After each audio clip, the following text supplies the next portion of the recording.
Join us for an interview with Ricardo Evangelo, founder of HitPoint Press, a small business that used Instagram to pre-launch what is now, 4 years later, a multi-million-dollar direct-to-consumer game accessories business.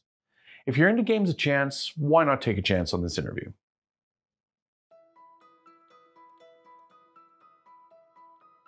And for most people, at least going in and understanding first year or even the first semester that's not for you it was good because I could readjust and figure out what I wanted to do in life, because when you're a kid, you really don't know and you're just trying to figure stuff out. So it was good to have that opportunity to fail and then move forward really quickly. Okay, let's get into this. With the almost universal embrace of digital technology and the growth of streaming and online shopping through the pandemic, you'd think that traditional tabletop games would be a thing of the past.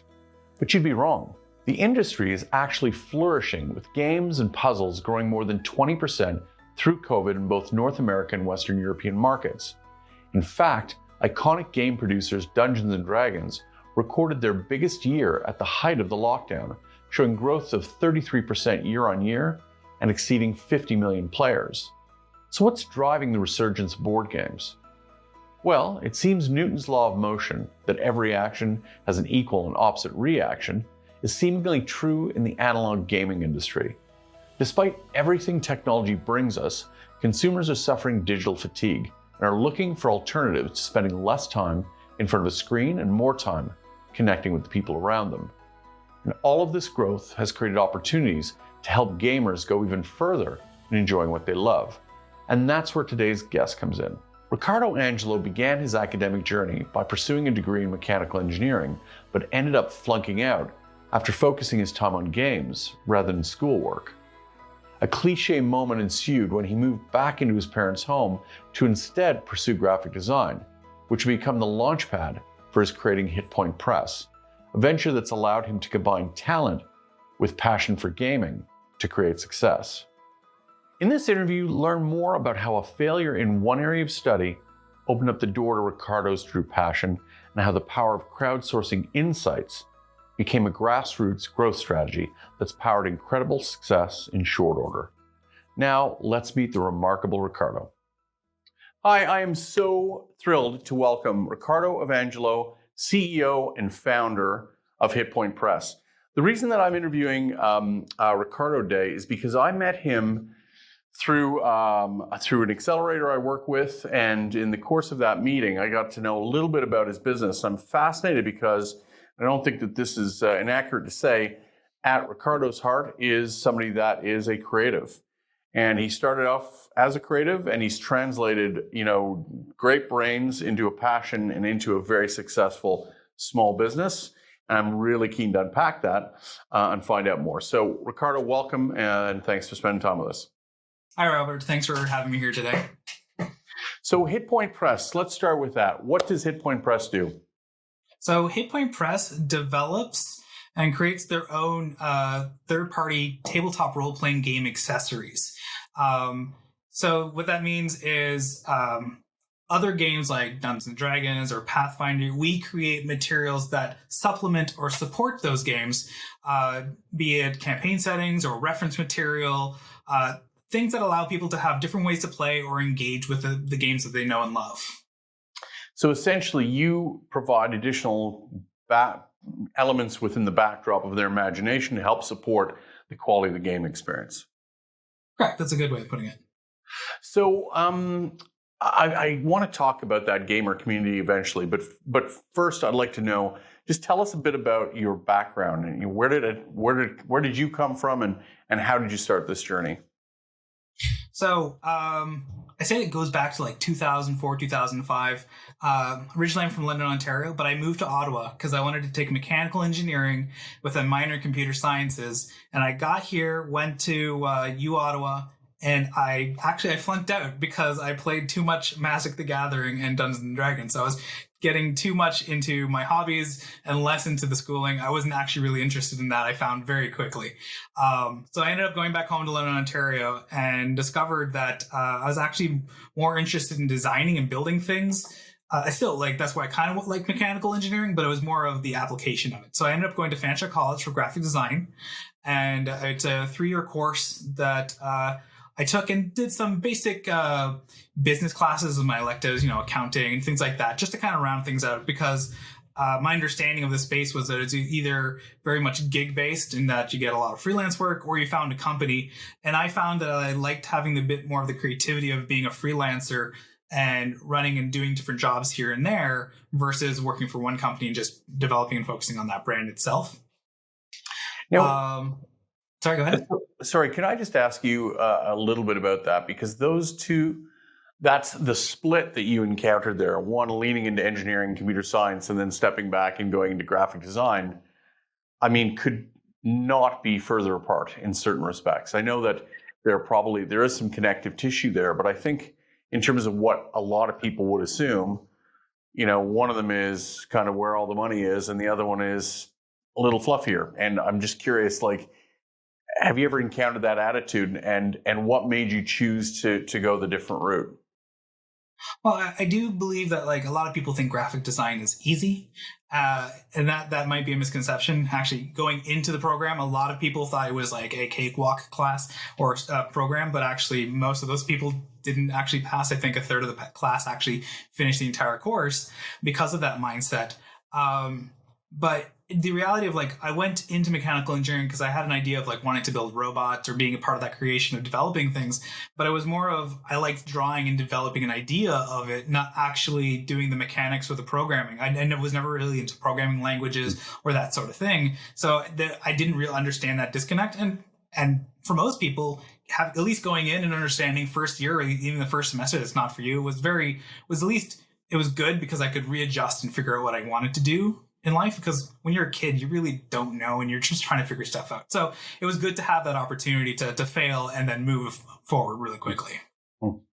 Interesting. So did you get any pushback from your parents? No, actually, because I went back home to London and moved back in with my parents, and they told me, okay, if you're going to live with us, you have to go back to school and you have to get a job. So a week later, I was working at Tim Hortons, and then I was going to the universities and the colleges and seeing what I could apply for. And it was actually through discussions with an advisor at Fanshawe, because I happened to be wearing a shirt I designed myself. They said, this might be what you're interested in. And actually, I took a closer look at it at that point. And I said, okay, well, I'll try anything. I'm here. Let's try it out. If it's not working, I can, again, reassess. But it ended up being actually really what I was interested in. And I took it from there. So describe for us then, how does somebody how does someone fail out of university for playing games too much into graphic design and then turn that into a multi-million-dollar business? Can you take us on that journey?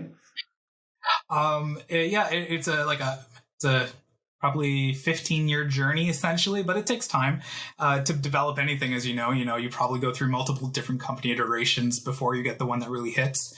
So as I was mentioning, while I was still in school, by the second year, I was doing freelance and trying to figure out what kind of work I could do for other companies or the kind of work I was doing for myself. So much so by third year, I was actually hiring my fellow classmates to work on projects with me, because I realized I could basically start developing pipelines of different work to do. When I left school, I moved immediately back to Ottawa because I actually really liked the environment here and the people here. But the benefit of being a freelancer meant I could work anywhere. So I started working on Facebook games. There was actually a person in London who had a company that was making Facebook games, and they had hired me to do some design, some animation stuff for it. And I really liked the idea of building small teams to make games based on my history of being a gamer, playing those types of things.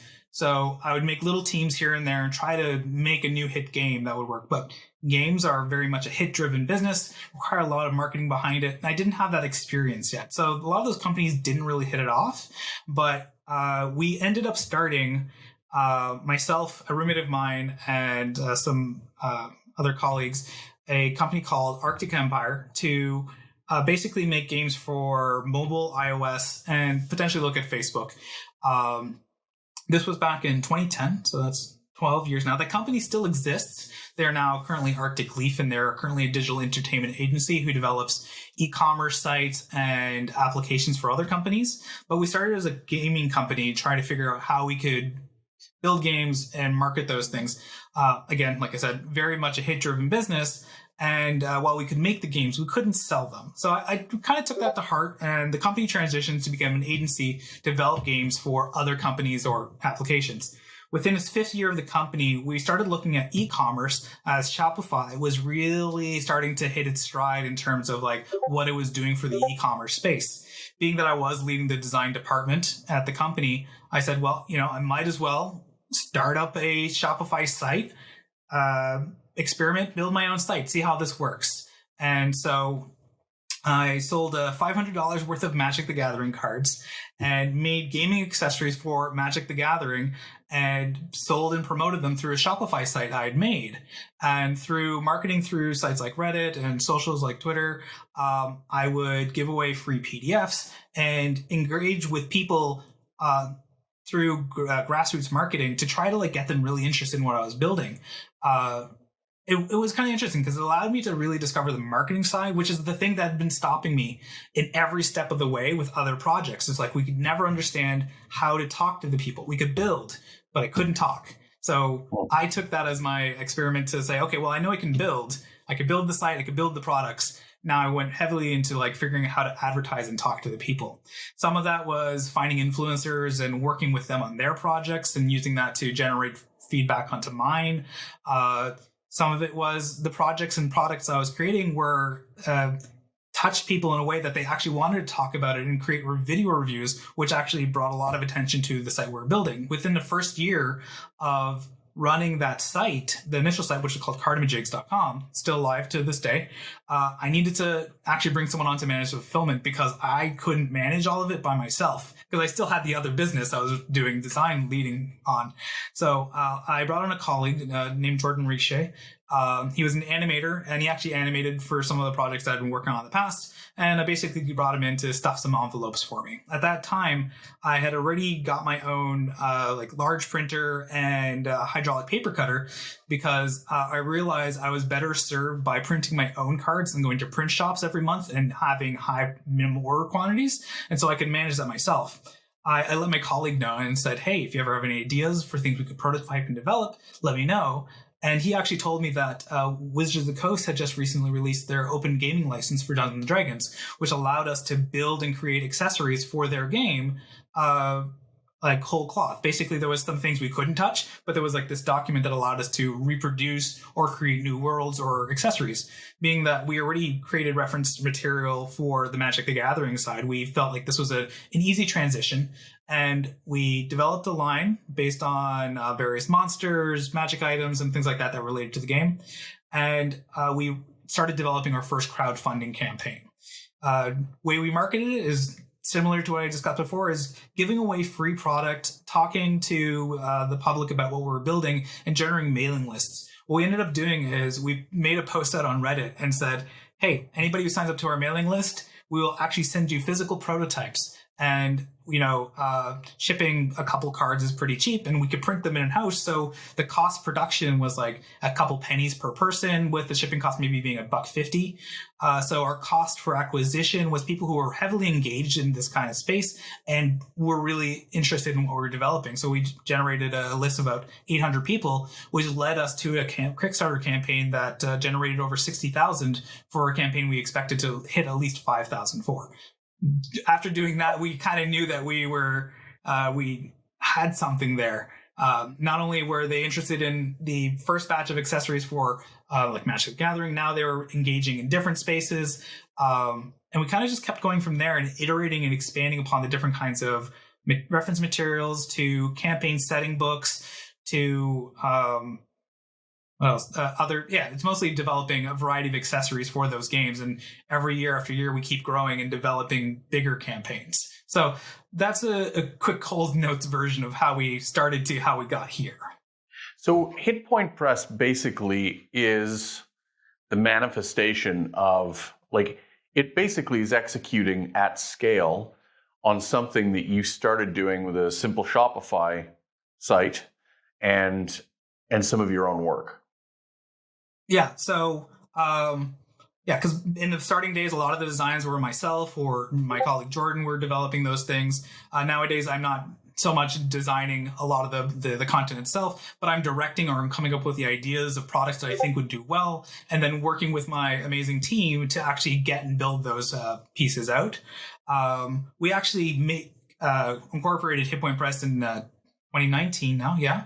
Because it was sole proprietor, and with the way it was growing and developing, it just made sense to kind of consolidate everything into a corporation at that point. So there are about 100 things that I love about what you just talked about. First of all, is the idea. There's a lot. The arts, creativity, design, I think, has diminished in in what a lot of parents, what a lot of people believe is its potential to help people earn a living. I was coming from London. I did a bunch of research with a bunch of senior creative people, including academics. And when I asked them, would they encourage their kids to get into the creative world, none of them said they would. And these are people that live it and work in the field. So what I love about what you're talking about is the fact that you kind of called BS on that.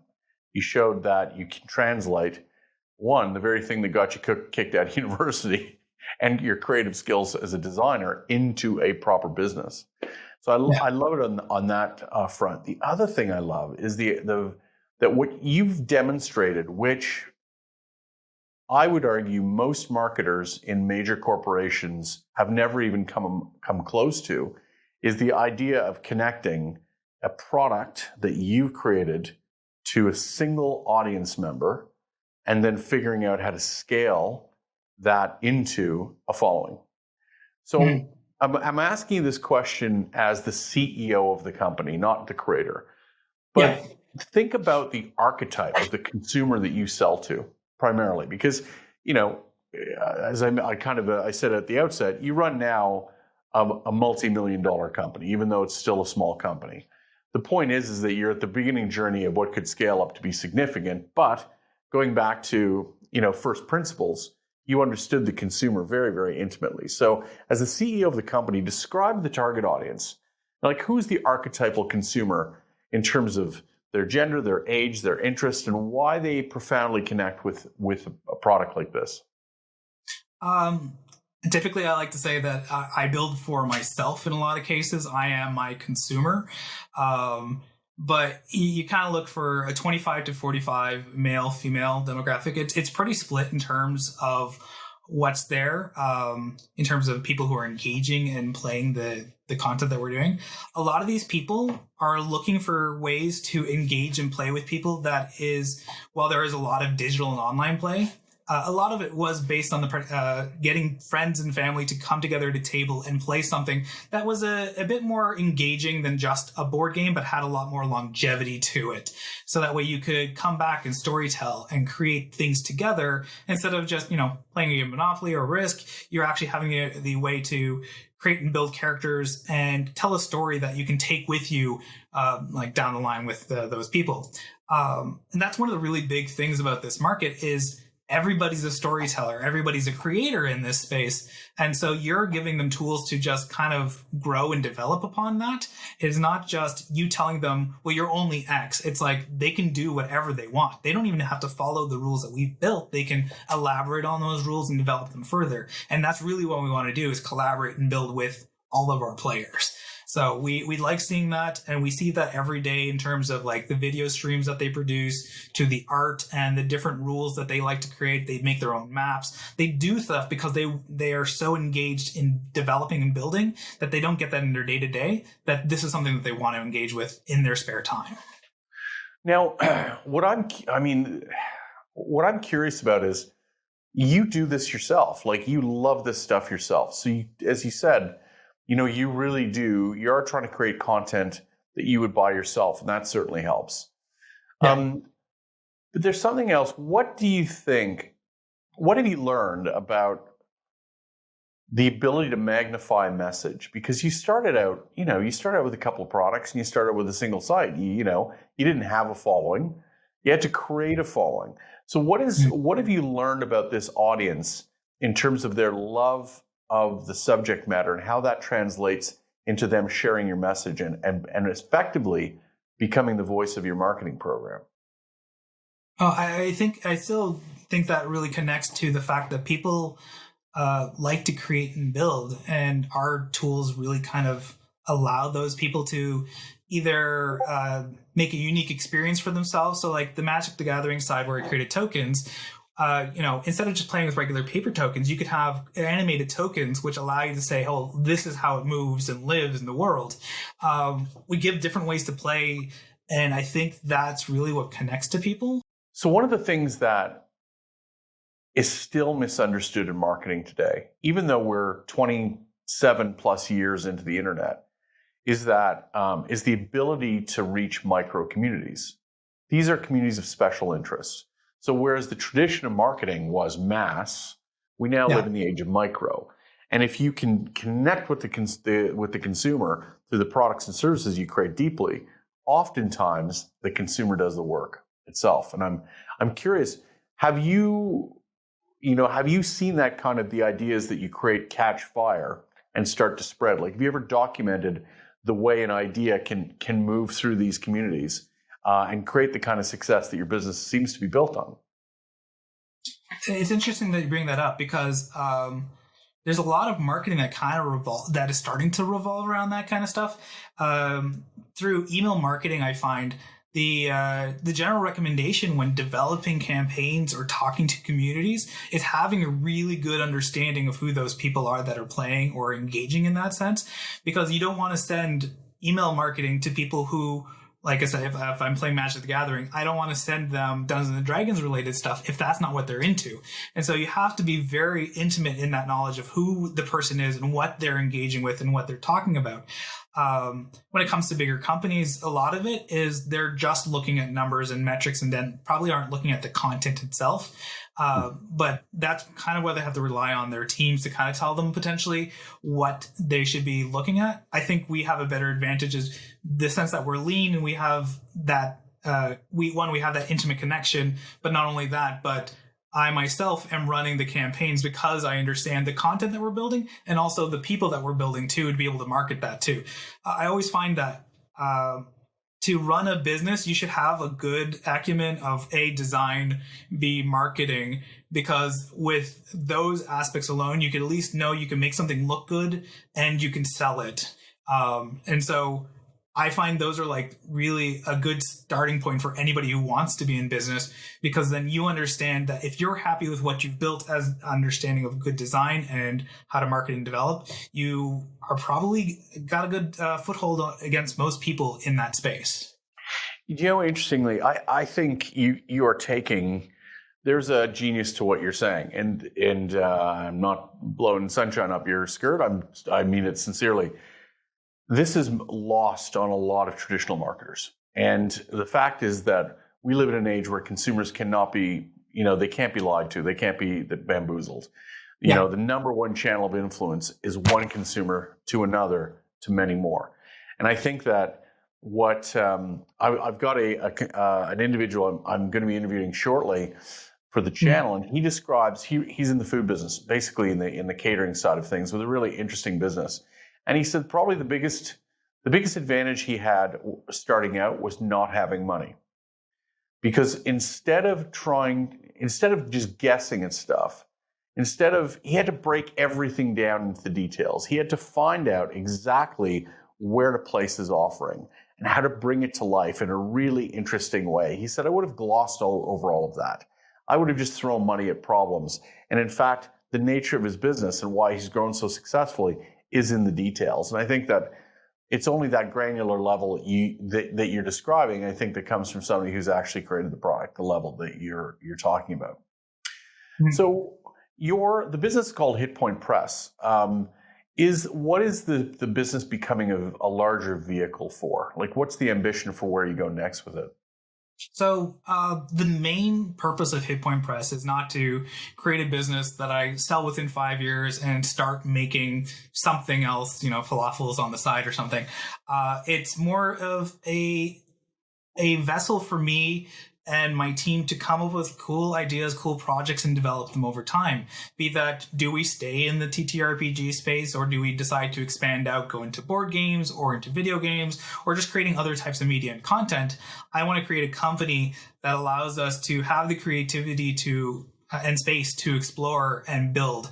So, while we couldn't grow big, I think we want to kind of make sure that we kind of maintain a smaller team size so that we still feel like we have that agency over everything we create, and be able to have that flexibility to, understand our marketing and our audience so intimately, instead of having it get to be very much a bureaucracy and, okay, the marketing department's in the corner over there, they're doing their own thing, and now the designers are doing over here and no one's talking. So we want to be able to make sure that we maintain a sense of community within our team, that they're able to collaborate and build stuff without this extra, bog down of business. And which I understand it's kind of funny, but it at some point loses what it is as a company when it becomes a huge corporation in terms of its message and its core of what its being is, because you can control it less as it grows. But if we keep it and maintain it, we can actually keep the message strong of who we are as a company and what we want to do and develop. Interesting. So,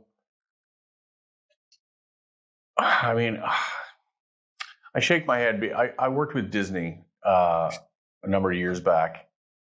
And talk about a magical company full of, people like you that produce the brilliant stuff they produce, but it's executed as, this mega corporation, and the people who are kind of pulling the strings and making these decisions seemingly are so far removed from the stuff that lights up the eyes of a child. And I think that what I love about what you're doing is it doesn't require you to be a large company. Yeah, the bigger you get, potentially the larger, you can, or the more effectively you can grow your revenue. The fact is that what's enabling you to succeed now is the magic that you find in the products that your customers find magic in as well. Mm-hmm. I just love that. There's something really special about that idea. Yeah, we find that because if you go back to your Disney reference there, you can go into any store and find a glut of Disney accessories and toys and whatever left, right, and center. But nothing is meant to speak to a particular person or who they are. But we like to think about what it is we're building, because we want it to have a specific purpose with our audience in that sense. Because we know that this is something that they'll want and engage and love. For our big campaign setting, Humblewood, we actually, after releasing it, decided we would make a plushie because we knew people were really enamored with this character. We didn't just say, okay, let's get into making a line of toys and now we'll get some other company, they'll make 50 toys and they'll push it to stores around the world. That loses a sense of what it is that we're building overall, but allows us to focus on key and important moments with those characters. Yeah, I really love that. So, I mean, you're a young guy, and as I said, you're only 3 years into formally incorporating your business. So I'm going to ask you though, because there's the purpose of the creators is to inspire people to get into business, or to help people in business find a new sense of purpose. So think about the three things that have made the biggest difference for you so far. What do you think those three things are? In terms of skills or just projects, what specifically are you looking for here? So, think about the three things that when you say, okay, you started this business, you didn't know if it was going to take off or not. Yeah. You can look back over, I know that you've only incorporated for 3 years, but you're 5 years old, I think, in this phase of the business. So what are the three things that you think made the biggest difference in terms of helping you get from, I think this could be something significant, to I've proven that it can be significant and I think it's going to be even more significant? What were the things that were kind of the lessons learned that made the difference? Okay. So I think ultimately the first point would be more of the mentioning of the free-to-play model, where a way to engage with people, at least when starting off, to figure out what you're developing and if there is interest in it, being able to show people and have them engage with it without them having to feel like they have to invest in it, I think is a very strong part of developing any business. One, it helps generate a mailing list because people are going to our site and downloading a PDF and engaging with the content there. It allows them to see and feel if this is something that they're interested in, and more so if this is something that they want to purchase long term. Obviously, you need to have that time and the ability to create that content and to be able to engage with people to see if they're interested. But if you have that flexibility, I think that's a great place to start, because I find a lot of people are like, I have a big idea, I want to go right into big idea, instead of starting kind of just making a small portion of it, releasing it, seeing if there's interest in developing that further, even with the collaboration of people's feedback that they give you on that stuff. So, I just find that has been really helpful, and it's generally how we like to structure a lot of our stuff when it comes to releasing any new project. Usually 3 to 4 months before we would launch a campaign, we would have a series of documents that'll go out every month to re-engage people with surveys that talk about the content that's being built. We have a Discord server where people can come in and discuss it and talk about what they've seen there. If they have any questions, allow them to collaborate and talk with us to make sure that we're actually making the thing that we want, and we're not just thinking that this is what they want in their head. And what's interesting is because they're so passionate about it, they probably actively feedback. They're engaged and responding. They're there and they're curious about it. If we change something on our site and it talks about a new project, they're already starting to ask, what is this new project you're talking about? Like right now, we're actually building a new system for ourselves. Instead of working off of like Dungeons and Dragons, we're developing our own in-house system that is going to be exciting. Some of my team members created it and brought it to me, and I thought it was really cool. And so we're actually developing it, and we'll be announcing in a few months, like open alpha, so people can actually play and engage with the rule set that we're creating well before we ever consider trying to monetize it. We're actually thinking of like working on this for at least a year to develop the actual base rules of what we got, because we know with their involvement, they'll be able to give us the most feedback possible and, get even people interested in creating and building in those spaces. So I think really finding a way to talk and engage with your base about what it is they want and how they can be involved with that, and make them feel like they have agency over the creation of something that they want to play or build and create. Interesting. Gosh, that's so interesting. I could talk to you for hours. So I just want to say, Ricardo, thank you again. It's such a phenomenal business. And I'll be absolutely monitoring your progress. And I wish you all the success you've got. You've got it all in front of you, my friend. So thank you very much for spending some time. I appreciate the time, and I'm open for a follow-up in a few years if you'd like. But this has been great. Thank you. Great. Thanks so much for sticking to the end of our interview with Ricardo, founder of Hit Point Press. He's a classic example of what happens when you make the familiar new and make the new familiar. I want to give a big shout out to my amazing sponsor, the Innovation Hub at Carleton University, dedicated to helping create entrepreneurs just like Ricardo. Find out more at www.carleton.ca/innovationhub. And please remember to hit like and subscribe for more great stories of entrepreneurship. See you next time.